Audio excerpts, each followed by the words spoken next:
Right now, there are 400,000 people living without a spleen, and most of them are walking around like nothing is different.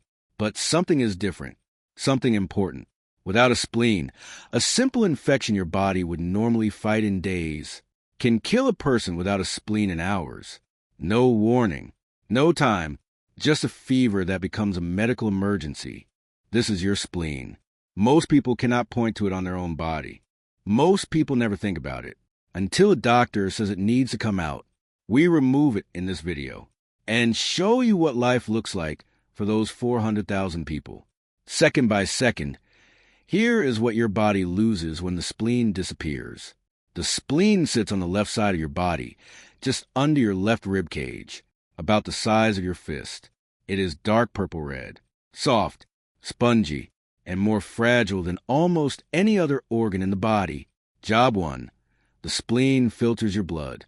It removes old, damaged, or misshapen red blood cells every minute. Think of it like a quality inspector on a production line, checking every red blood cell that passes through. Job 2. It stores about 1 cup of blood. In an emergency, like a major injury, it releases that blood instantly. Job 3. And this is the one that makes removal so serious. It makes antibodies against specific bacteria. These are bacteria with a protective outer shell, called encapsulated bacteria. The spleen is the only organ that deals with them quickly. Without the spleen, those bacteria can enter the blood and multiply faster than the rest of the immune system can respond. Does losing the spleen hurt? Is it a painful operation to recover from? Surgery is painless under anesthesia. Recovery takes about 4 to 6 weeks. The spleen is removed. The operation is called a splenectomy. It is done laparoscopic, through small cuts, not a large opening. Immediately after, the blood changes, without the spleen filtering it. Damaged red blood cells remain in circulation. Doctors can see this in the blood test. Tiny fragments called Howell-Jolly bodies appear inside the red blood cells. A doctor can look at your blood under a microscope and immediately know you have no spleen, just from that one sign. Platelets also rise in the days after removal, sometimes too high, which increases the risk of blood clots. But the most dangerous consequence does not arrive immediately. It waits, sometimes for months, sometimes for years. It is called OPSI, overwhelming postsplenectomy infection, and it is one of the most rapid medical emergencies that exists. It begins like any ordinary illness, a slight fever, feeling a bit tired, maybe some nausea. Within 12 to 24 hours, the bacteria that the spleen uses to stop are multiplying unchecked in the bloodstream. Sepsis develops. Blood pressure drops. Organs begin to fail. A person can go from feeling mildly unwell to intensive care in hours. The mortality rate of OPSI, even with treatment, is up to 50%. It kills quickly, even in young, otherwise healthy people. This is why every person without a spleen must know the warning signs and must act the moment a fever appears. Can you live a completely normal life without a spleen? Yes, but only with vaccines, awareness, and fast action for infections. So how do 400,000 people actually live without a spleen?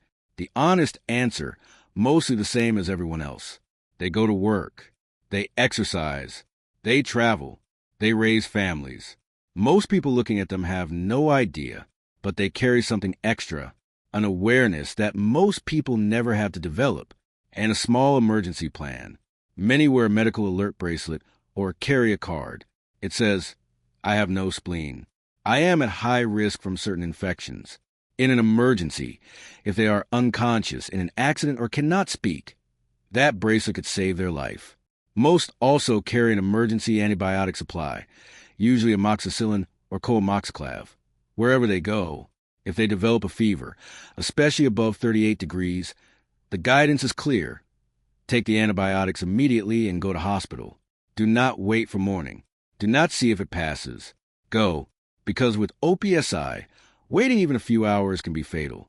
Do you have to take antibiotics every single day for the rest of your life? Not always daily, but you must always carry emergency antibiotics. The medications and vaccines required after spleen removal are not optional. They are essential.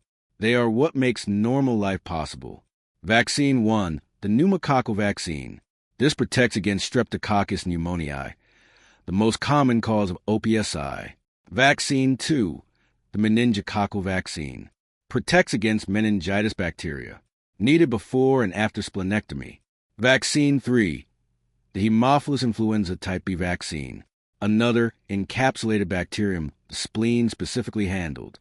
Vaccine 4, the annual influenza vaccine. Flu itself is not the threat, but flu weakens the immune system, making bacterial infections far more dangerous. Daily prophylactic antibiotic.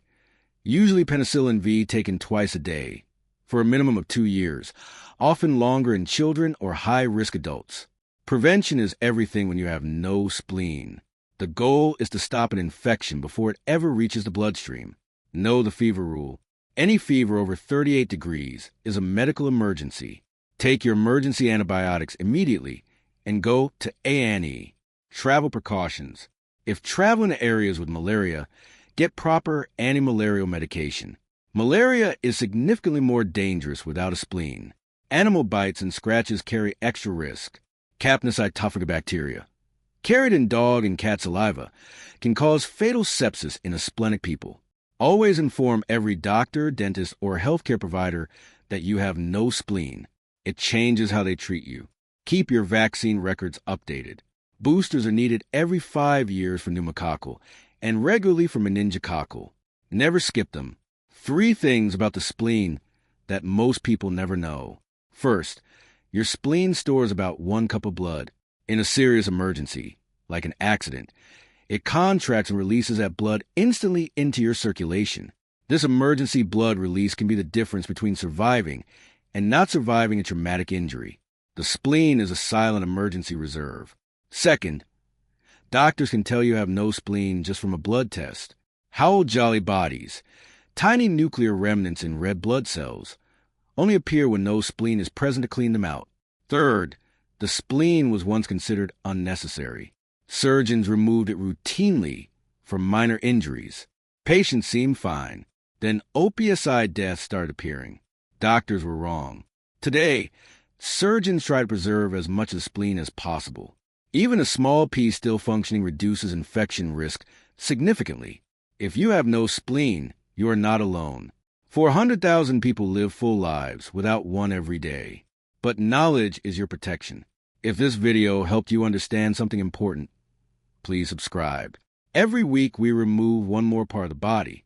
Next week, the thyroid, the small butterfly-shaped gland in your neck that controls the speed of everything in your body. See you then.